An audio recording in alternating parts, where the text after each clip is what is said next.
plan to resettle Gaza's population. Good morning, I'm Carol Toppin. Details to the news just ahead.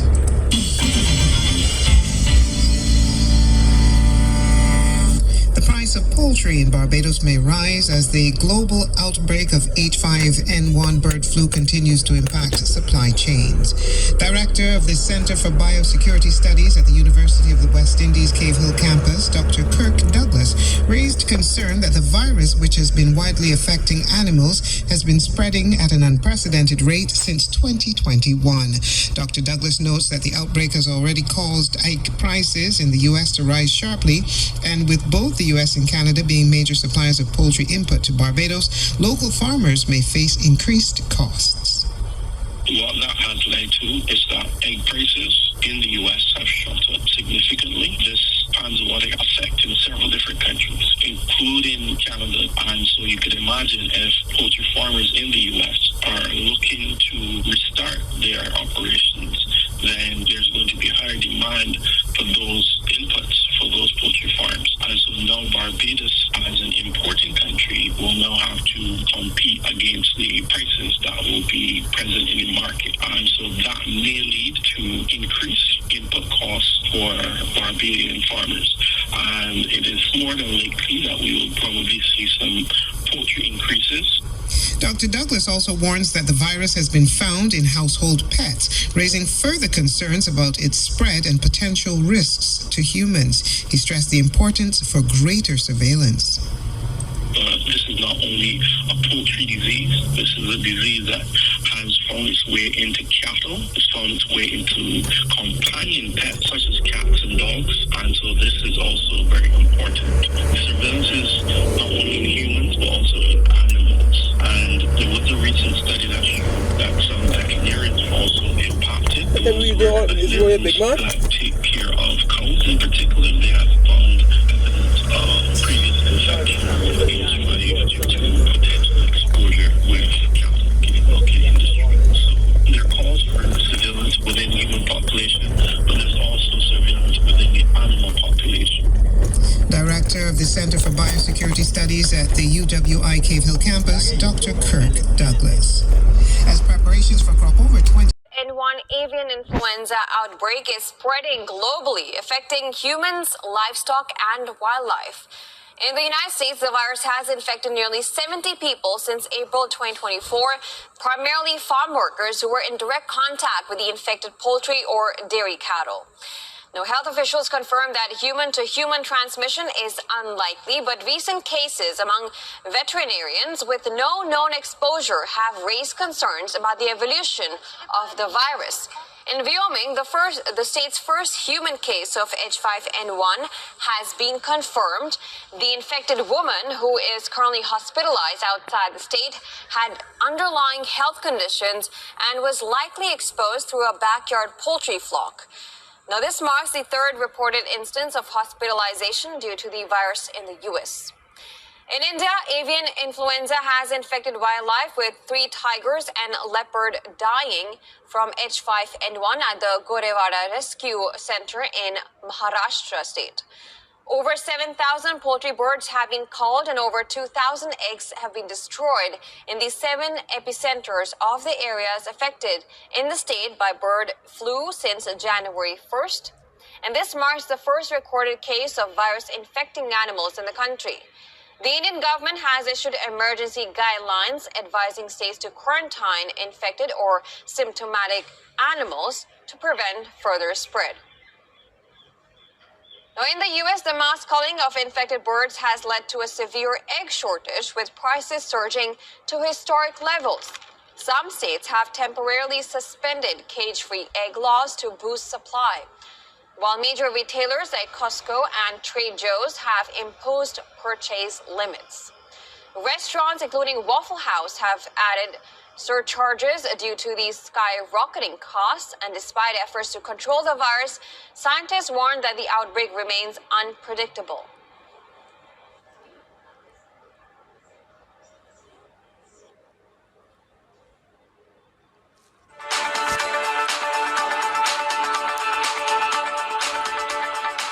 Yeah. Shalom, shalom. has been Yeah, there's the book of Jude, verse 24.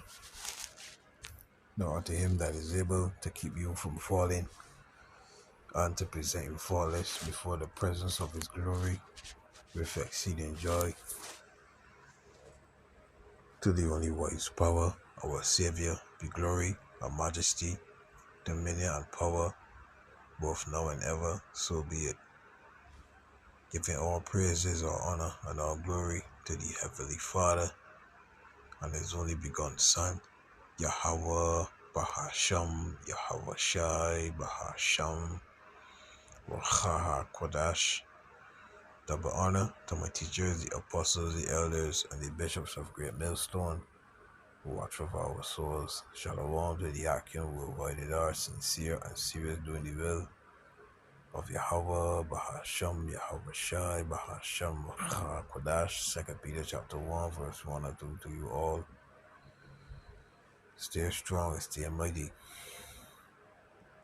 And take not the Holy Spirit from us, Yahweh Bahasham, Yahweh Shai. So the brother, the disciple, Rabbi Yamir from the branch in Great Millstone, Barbados. So the first clip you saw was what's happening here in Barbados because of the bird flu, the H5N1, right? Shortage of eggs, um, shortage of potato, shortage of milk, right? And they claim it will be rectified, but when you read the scriptures, boy, they say that time you know others coming. Is that? I know it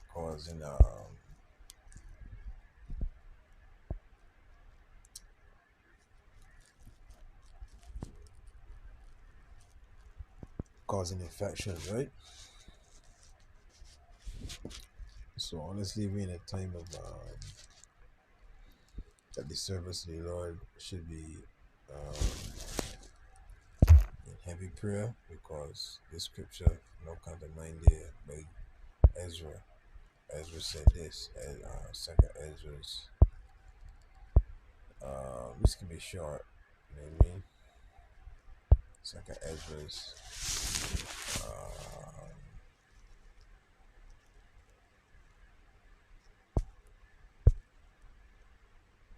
Second Ezra's.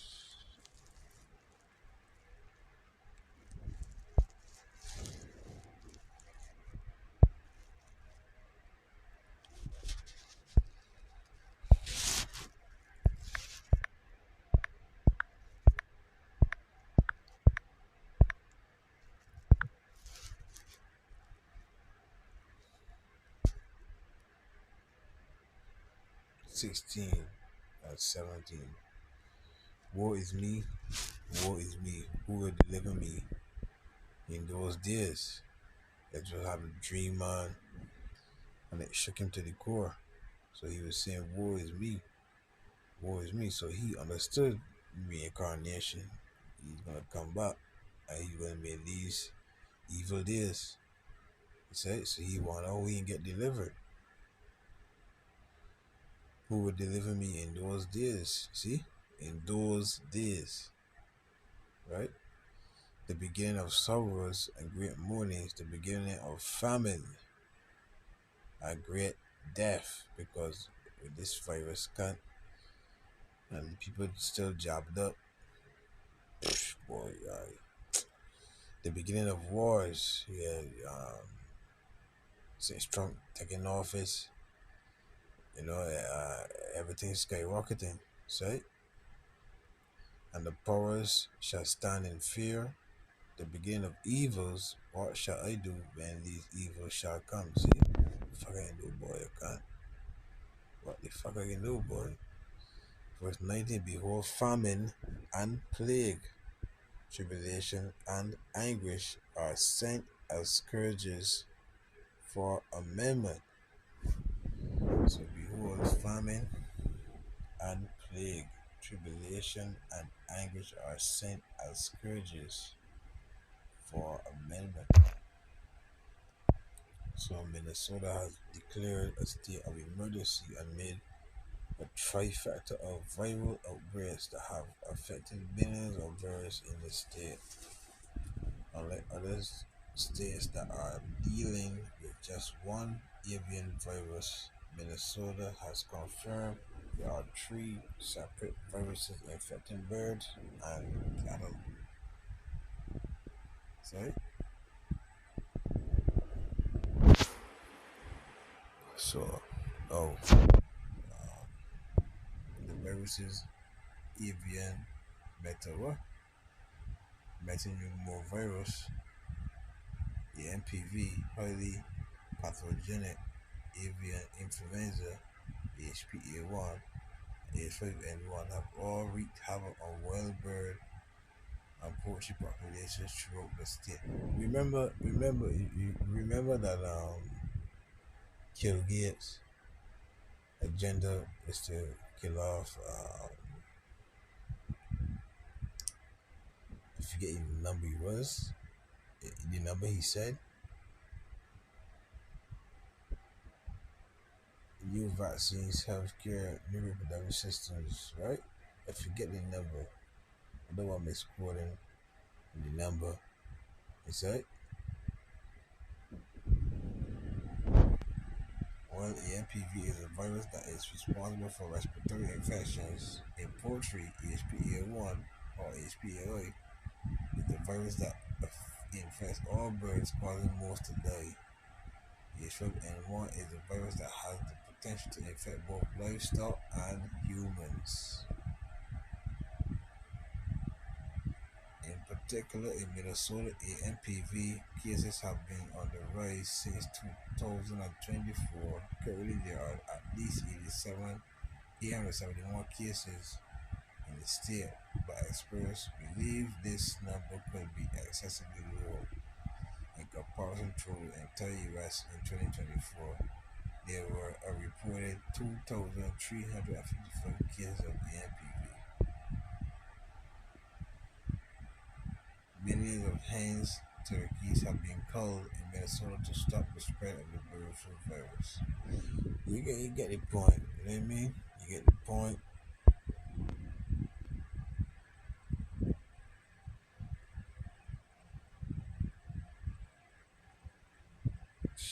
Yeah, boys. Let me play this shit, see what's going on here.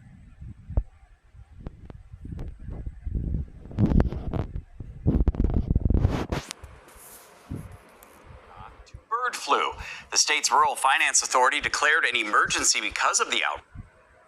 Minnesota farmers may be able to recoup some money if they lost livestock to bird flu. The state's Rural Finance Authority declared an emergency because of the outbreaks. Zero-interest disaster recovery loans are available to farmers who qualify. The money covers for things that insurance doesn't.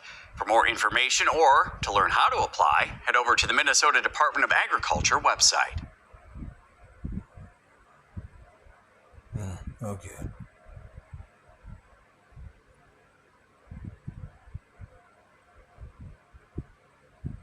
Anyhow, yeah, boy, we in them times, boy, real thing, you know what I mean? That's what she said, man.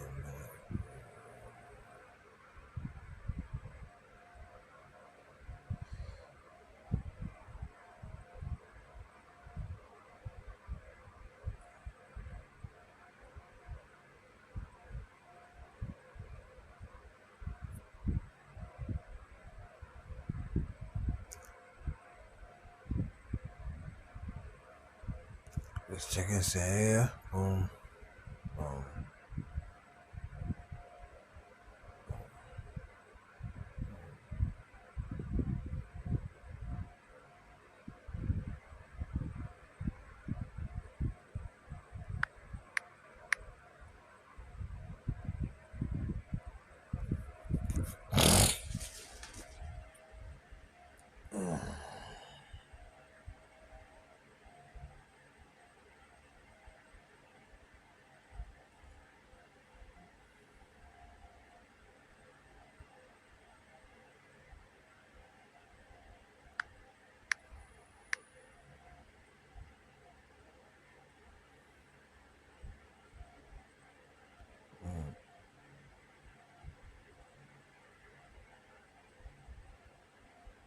People are worrying that we're going to see another COVID-like global pandemic. You should probably start stocking up on toilet paper. Human metapneumovirus, or HMPV, is rapidly spreading throughout northern China. But what is it, and how worried should we really be? The virus causes flu and cold-like symptoms, and in some cases, it can cause more serious illness, like bronchitis and pneumonia, especially among children and the elderly, and people with compromised immune systems. It's transmitted by sneezing and coughing, and there's currently no vaccine. So all of this might sound quite familiar, but unlike COVID-19, this isn't a new illness. This is not COVID-2. The reason why COVID spread so rapidly around the world was such a challenge was because it was new and there was no pre-existing immunity in the human population. That's not the case with this virus. We've known about it for over 20 years now, and it's been around for decades. So there is much greater coverage in terms of immunity around the world. The first confirmed cases were discovered in 2001 when it was recorded in the Netherlands, but medical experts say that it's actually been around for a lot longer than that. Paul Hunter, a professor in medicine from the University of East Anglia, says almost every child will have the virus at least once by their 5th birthday. As for why China's having a particularly tough time with it right now, well, one expert told me that it might be a rebound phenomenon post-coronavirus after China's zero COVID policy and long lockdown. So what's happening here in England? Well, there has been a significant increase in the numbers of those testing positive in the last few weeks, but the December figure is only slightly up on the previous years. It's part of the cocktail of winter viruses, another expert in immunology says. And if you've been affected, rest, take on fluids, and try not to spread it to others. And if you feel really unwell, go to your GP. So while it all sounds quite similar to COVID, experts say it's unlikely to cause a similar pandemic. And while there's no vaccine right now, they are being worked on. People are worrying that we're going to see another COVID... Yeah, anyhow. Just getting my food 24. Getting my food 24.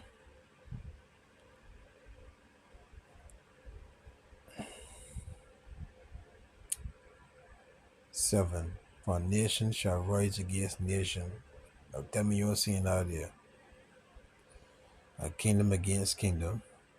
And there shall be famines. There shall be famines. And pestilences and earthquakes in diverse places. All these are the beginning of sorrows. Right? So, is that whether to take heed or not? Right? But the warning is going out. The warning is going out. These are the signs. Right? These are the signs.